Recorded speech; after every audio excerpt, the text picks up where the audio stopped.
안녕하십니까. 지난번에 이제 초대 이승만 대통령이 영토 분쟁 지역을 선언했으니까 대마도는 영토 분쟁 지역이라는 말씀까지 드렸어요.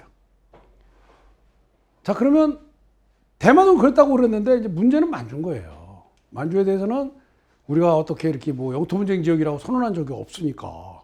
근데 이 구속 민족을 보면 고조선과 진국을 말씀드리는 거예요. 이거 여러분 다 한번 강의를 했던 거라 지금 이렇게 간추려서 아주 짤막짤막하게 말씀드리는 거거든요.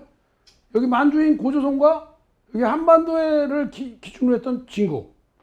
그런데 유물은 똑같은.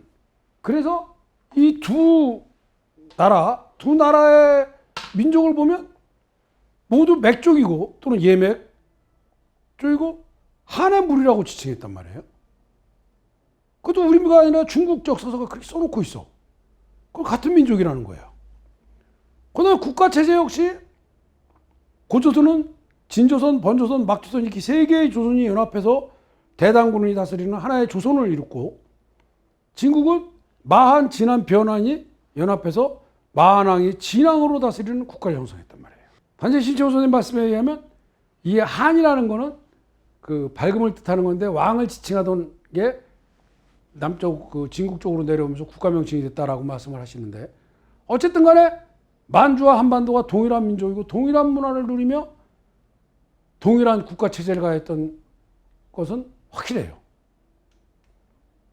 근데 고조선은 그럼 왜 멸망했을까요? 저렇게 광활한 고조선이?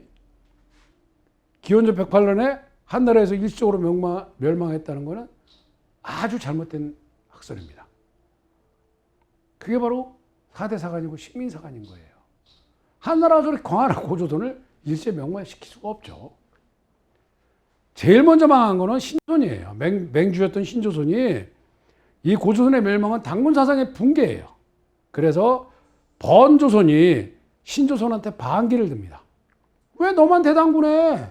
나도 대당군 할 거야. 왜 너만 왕해? 나도 왕할 거야.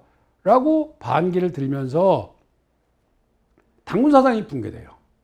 그러면서 고조선 내의 소국들도 분열을 합니다.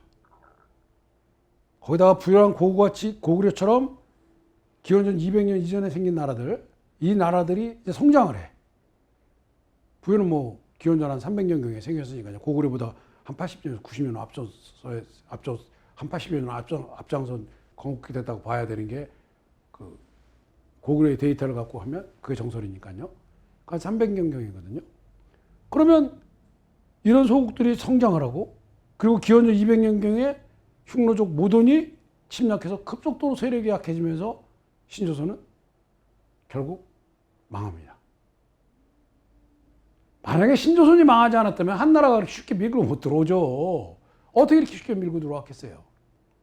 신조선은 망하고 고구려와 부여가 만주를 지키면서 거기서 세력을 확장해 나가는 동안 번조선은 한무제의 침입에 의해서, 그때는 번조선이 유만히 그 번조선을 지배할 때예요. 다스릴 때예요. 왜냐? 기준을 몰아내고 유만이 기원전 194년에 유만이 기준한테 망명해서 들어오죠. 그렇죠? 그랬더니 그걸 받아줬더니 그러니까 유만이 기준을 배반하고 반란을 일으켜서 기준을 몰아냅니다. 그래서 번조선 기준인 쫓겨나고 거기 유만이 지배를 이어갈 때 한무제가 침략해서 기원전 108년에 한사군 설치와 함께 번조선 멸망합니다. 그리고 막조선은 조금 아까 보셨듯이 한반도에 있던 막조선은, 압록강화에 있던 막조선은 기원전 4세기 이전에 4세기쯤 됐죠. 그때 마한으로 국호를 변경하고, 바로 이 4세기가 그 삼조선이 붕괴될 때거든요. 번조선이 신조선한테 반기를 들고 이럴 때예요. 진국의 맹주로 한반도 내 세력과 신조선과 불조선의 유민을 결집해서 한반도에서 한민족의 문화 역사를 계속 유지해 나갑니다. 그리고 만주에서 가장 넓은 영역을 차지하고 있던 신조선의 자리에는 부여와 고구려가 건국됨으로써 그 맥을 잇고 한반도에서는 진국이, 우리 한민족이 같은 문화를 영위하며 생활하는 역사가 바로 만주의 역사예요. 결국 만주는 우리가 이어온 한반도와 동일한 문화를 이어온 역사인 겁니다. 그런데 아까도 말씀드렸다시피 번조선이 한무제의 침입으로 인해서 기원전 108년에 번조선을 멸망시키고 한무제가 그리고 한사군을 설치합니다. 그때 만약에 신조선이 있었다면 그렇게 쉽게 망하지 않았다 그랬죠. 그렇죠? 그러니까 이 한사군 위치가 중요한 거예요. 왜? 신조선 영역에 한사군이 들어갔냐 안 들어갔냐? 또 막조선 영역에 한사군이 들어갔냐 안 들어갔냐? 번조선이 그 한나라한테 멸망하고 거기 한사군이 설치된 건 인정을 한다. 그런데 과연 들어갔냐 안 들어갔냐 이게 중요한 거거든요. 왜? 한사군이 무려 400여 년을 존재합니다. 400년을 조금 넘게 존재해요. 그런데 한사군이 만주의 중심문화 한반도에 있었다면 만주의 영토 문화는 우리 한민족만의 영토 문화라고 고집할 수가 없죠. 특히 그때 제일 잘 나가던 낙랑군이 108년에 313년까지 존재하거든요. 그런데 그게 한반도나 정말 만주에 있었다고 그래봐요. 학계에서도 지금 크게 두 가지로 나눌 수 있죠. 첫째는 유화 서쪽, 내지는 유화 유역에 있었다. 그리고 둘째는 한반도에 있었다. 그런데 지금 그 학계에서 그렇게 싸우면서 계속 문헌만 갖고 따지는 거예요. 문헌만 갖고. 그런데 문헌을 선별한다는 것 자체는 일단은 나한테 유리한 문헌을 선별하게 돼 있어요. 그건 사람이라 어쩔 수 없어요. 그 다음에 중국하고 우리는 한자를 이렇게 지명을 쓰면서 같은 지명이 너무 많어. 그러다 보니까 문헌만 갖고는 참 힘든 거죠. 간단한 방법 하나 있어요. 만주랑 그때 만주에 뭐가 있었냐를 따지면 돼. 그럼 한사군이 과연 만주랑 한반도로 들어왔냐 못 들어왔냐를 금방 따질 수 있거든요. 그게 간단한 거예요. 만약에 만주에 그때 한나라가 아닌 다른 나라가 있었다. 그럼 그 나라랑 전쟁을 했거나 화친을 맺어서 한사군이 한반도로 들어왔겠지. 근데 그런 기록은 없어 일단. 그러니까 그때 만주에 뭐가 있었냐. 만주를 한나라가 지배했었냐 아니냐. 그걸 따지면 된다는 거예요. 그래서 여러분 기억나시는지 모르지만 이거에 대해서 제가 강의를 했었죠. 이 말씀을 드렸었죠. 자, 좋다. 한나라가 번조선을 멸망시켰으니까 번조선의 영역인 여기까지는 한나라가 차지했다고 치자. 그럼 과연 여기 한나라가 있었냐 부여가 있었냐가 중요한 거다. 왜? 한나라가 있었다면 당연히 이렇게 들어오죠. 임동군, 현도군, 낙랑군, 진봉군. 근데 부여가 있었다면 부여랑 전쟁을 했거나 또는 화친을 맺었다는 뭐가 있어야 여기다 설치해서 어떻게 여기다 설치를 해. 그렇죠? 자, 그런데 부여가 이게 제가 고구려 건국연대를 기원전 217년으로 정의하기 이전에 역사서에는 부여는 약 기원전 100년경 그때 이렇게 설치된 걸로 봐야 되거든요. 30년이니까 100년은 더 되잖아요. 117년, 115년 전후로 설치된 걸로 봐야 되거든요. 그런데 동북부여가 분리된 거는 기원전 59년이란 말이에요. 삼국사기에 있는 기록대로 한다면. 근데 신초설에 하면 하얼빈에서 온천으로 또 일반 통설에 하면 장춘에서 여기로 갔다는데 이거 강릉으로 갔다는데 이거는 말이 안 된다는 설이 많고 장춘에서 온천으로. 기원전 59년에, 기원전 108년에 들어왔는데 그 49년 만에 막 쟤들끼리 동부여가 일로 갔다가 북부여가 일로 가서 동부여가 되고 또 여기라도 마찬가지죠. 북부여가 일로 가서 동부여가 되고 고구려는 또 기원전 37년에 여기다 세우고 그러다가 유리왕 때 일로 국내성으로 천도하고 아니 피지배 민족이 어떻게 그렇게 남의 나라 땅에서 여기 한나라가 있었다면 그렇게 마음대로 왔다 갔다 할 수가 있어요. 절대 말이 안 되는 거죠. 그렇죠? 그러면 만약에 부여가 있었다면 아까 말씀드린 대로 한사군은 여기 절대 설치가 될 수 없는 거죠. 뭐 이렇게 바다를 통해서 왔다? 그건 장량이죠. 그게 말이 안 되는 거지 않습니까? 그럼 왜 여기다 설치합니까? 한사군은 말이 안 되는 거죠. 그래서 고구려 건국연대를 제가 소급해야 된다. 저뿐이 아니라 많은 학자들이 주장을 했어요. 이렇게 안 맞는 게 너무 많다. 고구려연대 소급을 주장한 걸 보면 일단 오세손이 삭감됐다. 추모왕 광해토당비에는 17세손으로 되어 있는데 삼국사기에는 12세손으로 되어 있다. 그 다음에 900년설이라 해서 당나라 시여사 가온충이 당고종에게 고구려가 건국 900년에 망한다는데 지금이 바로 900년이다 라고 얘기했다는 거. 이거는 가온축이 그 말을 보고했다는 게 중요한 게 아니라 적장이 고구려가 900년이 됐다고 연구를 했으니까 그런 얘기를 했을 거 아니에요. 그러니까 적장의 말이니까 믿을만하다는 거죠. 그게 중요하다는 거죠. 그 다음에 김부식이 작성한 삼국사기 사론에 고구려는 지인 한에 동국모퉁이에 끼어 있다. 근데 그 지인 나라가 기원전 221년에 생겨서 기원전 206년에 망했으니까 또 한나라는 기원전 206년에서 226년이니까 그 진문도 끼어 있으니까 그 사이에 들어가야 된다. 또 현통으로 설치할 때 고구려인이 설치되었다는 것은 고구려 나라가 있었다는 증거다. 라고 해서 신채호 등 많은 사학자가 고구려가 200여 년을 삭감됐으니까 그 공민들 소급해야 된다고 주장했어요.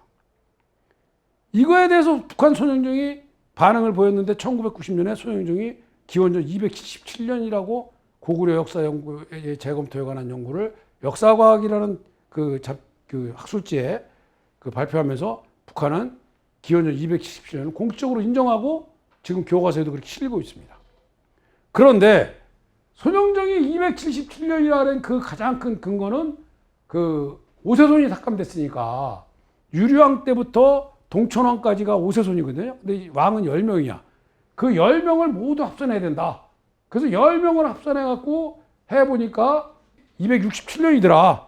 그래서 267년에 37년을 더하면 303년인데, 그러니까 277년이나 337년 중에 하나다. 근데 277년은 337년 중에 하나인데, 337년은 너무 이게 300년이라는 긴 세월의 차이가 나니까 아니고 277년이다. 왜? 그리고 진나라랑 고구려는 반드시 국경을 마주했을 것이다. 그래서 277년이라고 나는 한다. 라고 얘기를 했어요. 그러면서 자, 기원전 277년에 고구려가 생겼으면 항복한 668년까지는 945년이니까 900년 정도 맞는다. 라고 주장을 했습니다. 그런데 중요한 거는 손영정이 주장한 그런 식이라면 그건 아니죠. 왜? 고구려 태조대왕만 해도 이 사람이 이렇게 장자세습으로 쭉 내려온 게 아니에요. 아버지인 제사가 삼국사기에 나옵니다. 아버지인 제사가 태자가 현찬타는 걸로 반란을 일으켜서 자기가 취임을 안 하고 아들을 왕을 시켜주는 거예요. 그런데 그 사람이 무려 100살까지 뭐 94년을 집권을 했다 그래요. 근데 손영정이 그 오세손, 사라진 오세손을 찾았다는 게 같은 한 왕 이름이 두 가지로 불렸다거나 아니면 뭐 어렸을 때는 뭘로 불렸다 이런 거거든요. 그런데 삼국사기에 분명히 태조대왕은 국조왕이라고 불렸고 궁 또는 어소라고 불렸다고 그래요. 그리고 중국 역사책에 121년에 이미 궁은 죽었다 그래. 그리고 다음 차대왕인데 차대왕이 왕위를 물려받았다고 그렇게 나와요. 이게 문제가 있는 거죠. 차라리 그 차대왕을 찾아야죠. 그리고 그때는 왕위가 민중왕, 그 대무신왕에서 민중왕으로 갔다 모본왕으로 왔잖아요. 근데 대무신왕 아들은 모본왕이에요.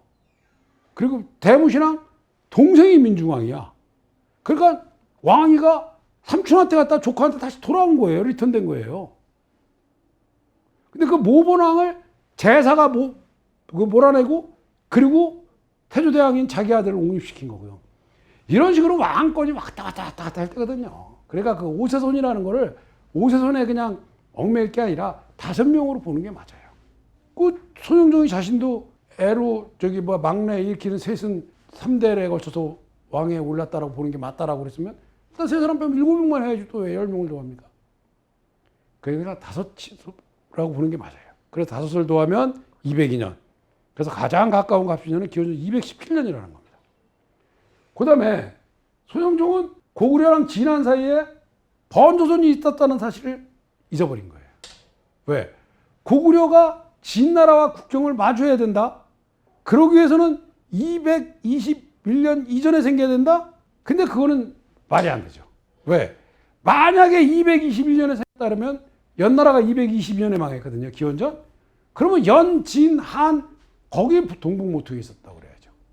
소영정 자신도 이 논문에다가 그 고구려 역사 건국연대에 대한 재검토라는 그 논문에다가 연나라가 222년에 망했다고 써놨어요.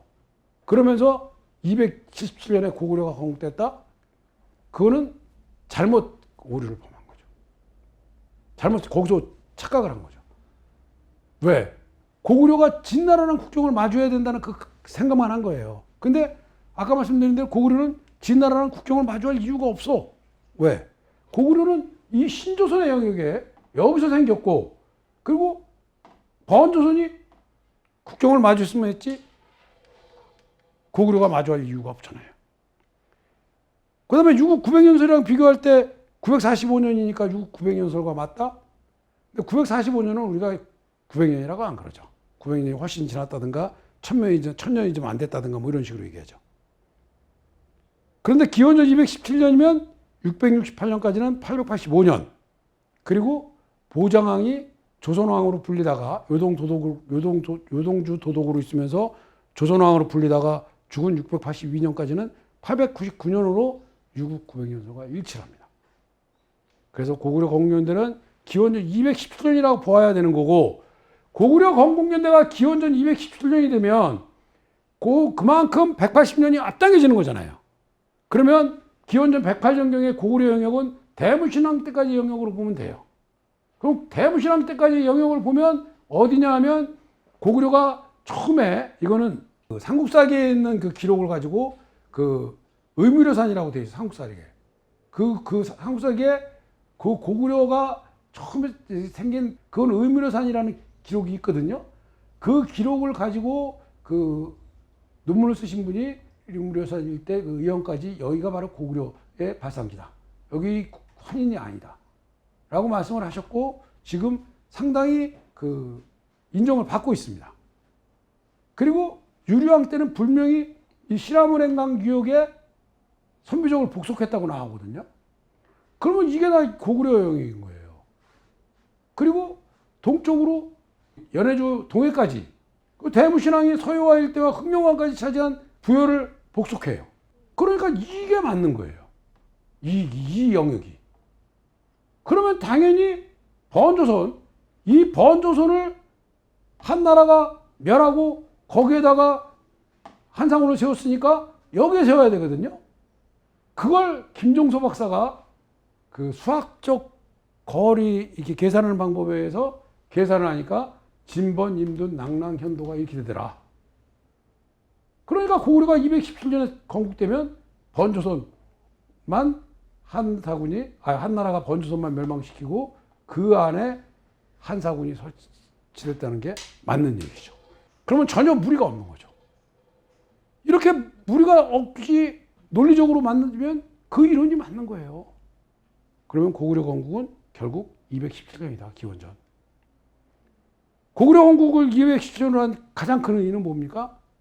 전에도 말씀드린 바와 같이 고구려가 217년이면 거기에는 만주에는 조금 전에 그 영역을 가졌다면 만주에는 절대 한족의 문화가 들어올 수 없었다는 겁니다. 그리고 고구려의 삼국사기에 고구려는 졸보는 곧 주려에서 보이는 북진의 의무려산이라는 것을 아까 제가 말씀드렸는데, 이걸 근거로 임창경 박사께서 첫 도읍을 의무려산과 의연일대라고 그랬어요. 그런 논문을 쓰셔갖고 결국은 지금 인정을 받고 있어요. 그리고 아까 말씀드린 대로 유리왕 때 시라모랭강을 유역에 선비족을 굴복했고, 대문신왕 때 부여왕을 죽이고, 부여를 그렇다고 부여를 여기 접수한 건 아니지만 실적으로는 부여를 복속한 거죠. 그러니까 108년 고구려 영토는 만주를 완전히 장악하고 생활터전으로 삼았다는 겁니다. 부여까지. 그러니까 한사군은 번조선만 멸망시키고 거기에 머물 수밖에 없었던 거죠. 이렇게 고구려 건국연대를 기원전 217년으로 정의하면 한나라는 만주에 들어올 수 없으니까 한나라의 영토 문화는 우리 고유의 영토 문화가 되는 거예요. 그리고 중국이 주장하는 고구려가 중국 변방 제국 역사의 하나였다는 얘기는 물거품이 되는 겁니다. 왜? 어떻게 제후국이 동진하겠다고 가는데, 주군이 가는데 제후국이 그걸 막아섭니까? 어서 오십시오 해야지. 그리고 제후국이면 한나라가 침범할 이유도 없어. 제후국이라 조공 다 잘 바치고 있는데 그걸 왜 침범을 해요? 고구려랑 한나라는 대등한 위치의 적대적이었던 거예요. 그리고 우리가 광개토대왕 능비에 보면 영락 6년 이렇게 돼 있어요. 그렇죠? 그거는 광개토대왕의 영락은 광개토대왕을 호칭하는 별다른 호칭이니까 그게 연호라고 볼 수도 있는 거예요. 실제로 진나라 때 황제를 하면서 뭐 이렇게 황제 이래가면서 이렇게 이랬지, 그 전까지 그런 거 없었잖아요. 그러니까 고구려가 아직 연호제를 도입을 안 했던 것뿐이지 독자적인 황제국인 건 맞아요. 영락 6년, 광개토에 뭐 영락 10년 뭐 이렇게 쓰여 있잖아요. 그리고 대진국 발해는 분명히 말하지만 고유한 연호를 갖고 있었어요. 그러면 고구려나 고유한 연호를 갖고 있는 제후국이 어디 있습니까? 고구려나 대진국 발해는 한나라랑 대등한 관계에서 또 당나라랑 대등한 관계에서 마주쳤던 거죠. 그럼 제후국이 아니잖아요. 그럼 중국이 주장하는 제후국의 역사다. 그게 읽어야 사라지는 거잖아요. 즉 고구려나 대진국이 자기들의 변방의 일개 제후국의 역사라 그러는 동국공정의 기본 룰이 깨지는 겁니다. 그럼 동국공정 호상이 그냥 날아가는 거죠. 몇 번 말씀드리지만 고구려 건국연대가 기원전 217년으로 정립되면 만주의 영토권이 일목의 정리가 되는 거예요. 중국은 진짜 없는 것도 만들어갖고 어떻게 이제 그냥 껴맞추려고 동북공정, 뭐 담원공정, 단대공정 이러고 있는데 우리는 있는 사실도 정립을 못해. 바로 그런 게 억울한 거예요. 그리고 그 고구려의 그 기상이 그대로 대진국 발해로 이어지고 대진국 발해는 이걸 다 고구려한테 물려받았는데 준 게 없어요, 당나라에.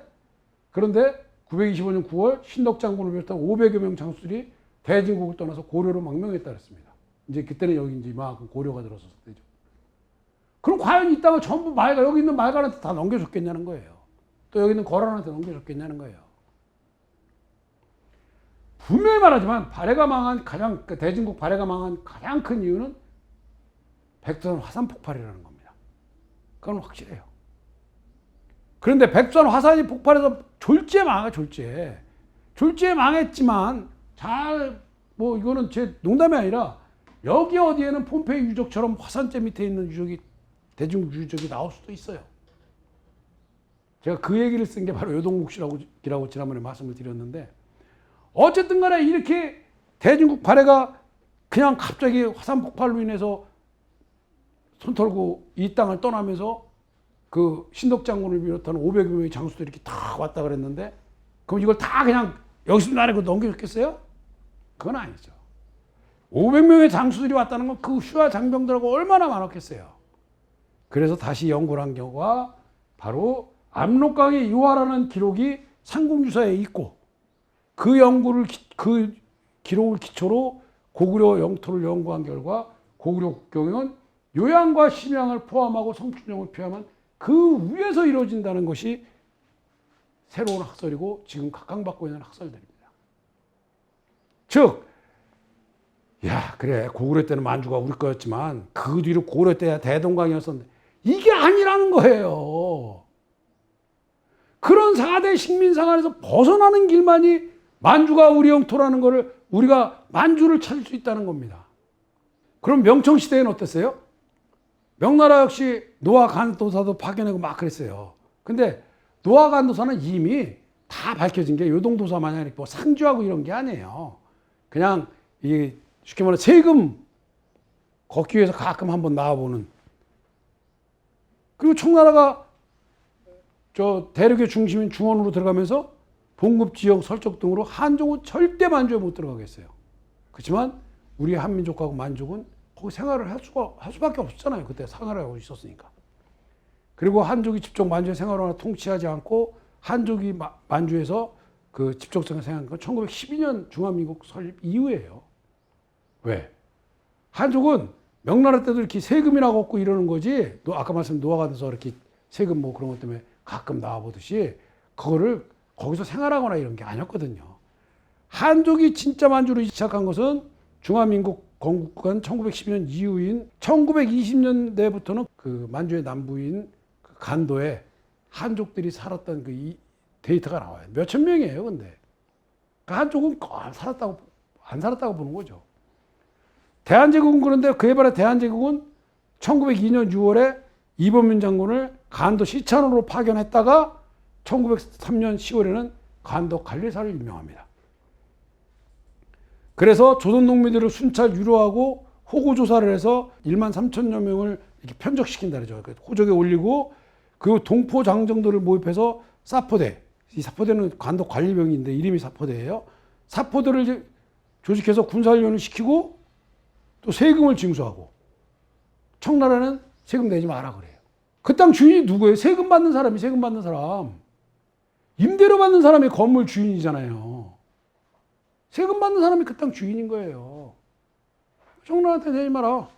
그러니까 적어도 명청시대에도 간도만큼은 대한제국 영토가 확실한 거예요. 그러니까 청나라가 일본의 만주철도 부속권을 줘가면서까지 간도 협약을 맺어가면서 간도를 자기들한테 넘겨달라. 그래갖고 간도를 넘겨받고 압록강 두방과 국경으로 쫙 간 거 아닙니까? 이 대답 나오죠 이제. 제가 이거는 본 강의 시간에 이런 것들은 안 했었어요. 왜? 여러분이 쭉 들으시고 난 다음에 이렇게 나중에 한꺼번에 몰아서 정리를 할 때 이런 얘기를 들으셔야 아 그래 맞아가 되거든요. 그리고 근세로 넘으면서 대고려국과 만주국의 영역이 바로 만주 그 자체다. 연해주가 빠진 만주 그 자체예요. 만주국도 그렇고 대고려국은 물론 캄차카반도를 욕심을 내긴 냈지만 만주하고 연해주를 포함하면 여기까지가 대고려국이라고 보고 이건 3차로 다 간다는 거 아니에요. 이거는. 그렇죠? 그 캄차카반도로 가겠다는 건데 결국 대고려국과 만주국의 영역이 근세에서 설립한 것이 바로 거기입니다. 만주입니다. 대고려국은 우리나라 대한제국의 유림이 주게 돼서 만주에 생활하고 있는 백성 200만, 우리 대한제국의 백성 200만이 유림들과 함께 고구려 영토를 기본으로 해서 1000만 단민족국가를 건설하자.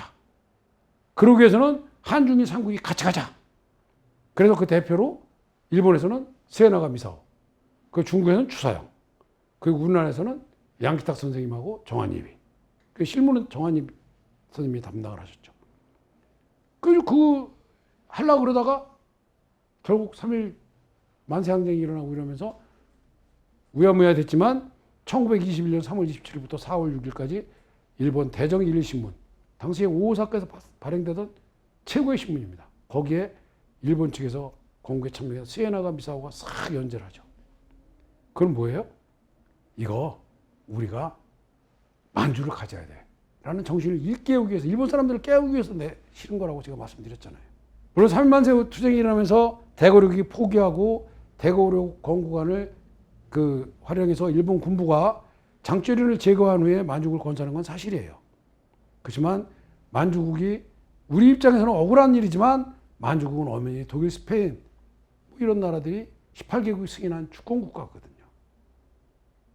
그런데도 불구하고 연합 4개국은 1945년 8월 17일 만주국의 해체를 결정하고 만주국의 영토를 중국으로 넘깁니다.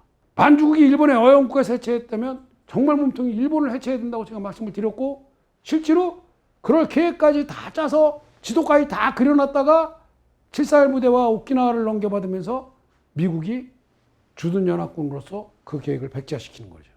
그러면서 자기네는 오키나와랑 가졌고 이제 소련 주고 있죠. 그랬으니까 그냥 만주는 중국 가죠. 그렇게 하면 안 되는 거죠. 적어도 만주의 영토 문화를 분석해서 그 문화에 의한 귀속국을 결정해야 되는데, 그랬다면 딱 요거 바로 고인돌과 비파형 동검만 봐줬어도 이게 우리 한반도랑 똑같은 거니까 한민족에게 넘어왔어야 되는 영토였던 겁니다. 고인돌의 분포 지역은 서쪽 경계선은 요하, 남으로는 한반도, 전역으로 남해안까지입니다. 비파형 동검은 송화강교역으로부터 남쪽은 조선반도의 남해안, 동쪽은 목단강 상류, 서남쪽은 나나유역까지입니다. 여기에 있는 자르식 단검은 요소지방에서만 출토되지 절대 요동 및 한반도에서는 출토되지 않습니다. 규슈 박물관에 대마도 고분에서 고조선과 진국의 우수한 병기인 청동기로 만든 무기가 다량 출토되어 있고 또 전시되어 있습니다. 대마도에서 나왔다고 되어 있어요. 그러면서 뭐라고 써놨냐면 기원전 4세기에서 2세기 유물로 제작 기법은 한반도에서 건너온 것이고 대마도에 출토된 것이다. 이거는 일본 스스로 대마도가 우리 영토임을 인정한 거죠. 마엔주의 고인돌과 비파형 동검 역시 같은 개념인 겁니다. 국력이 무기로 상징되던 그 고대에 고조선과 진국의 무기가 똑같은 무기가 만주에서 대마도까지 출토되었다는 것은 그 영토가 바로 한반도를 중심으로 이루어진 우리 한민족, 지금은 한반도를 중심이지만 그 시절에는 고조선과 그 진국 시절에는 만주에서 대마도까지 골고루 분폐되어서 우리 한민족이 살았다는 것입니다. 자, 오늘은 여기까지 하고 다음 시간에 또 이어가겠습니다. 감사합니다.